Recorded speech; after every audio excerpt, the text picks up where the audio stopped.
oggi annuncio la mia candidatura come sindaco per le prossime elezioni amministrative del 2024.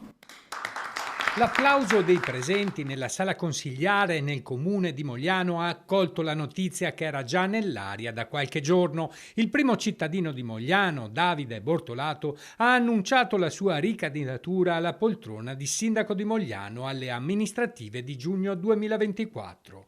Il pubblico, quello delle grandi occasioni, presenti in aula i rappresentanti politici del centro-destra, assessori, consiglieri e parlamentari della Lega. Oggi i vari segretari provinciali e regionali hanno confermato l'appoggio nella mia figura e nella squadra, e questo insomma mi rende orgoglioso. Abbiamo dimostrato di saper lavorare bene e vogliamo continuare a farlo se i moglianesi ci daranno fiducia. Bortolato non nasconde una certa emozione. L'emozione c'è sempre. Da 4 anni e mezzo ho l'onore di amministrare e di governare la città di Mogliano. Abbiamo realizzato tanti progetti, tanti sono in itinere e tanti ne vogliamo mettere in piedi. Tanti progetti realizzati nonostante anche le difficoltà nei 2 anni di pandemia, molte le opere da realizzare nel caso di una rielezione, anche grazie all'aiuto degli oltre 7 milioni di euro di fondi intercettati con il PNRR. Tanti progetti ed anche un cruccio per Bortolato non essere riuscito a terminare la costruzione della nuova piscina. L'aumento dei costi e anche la crisi delle piscine in tutta Italia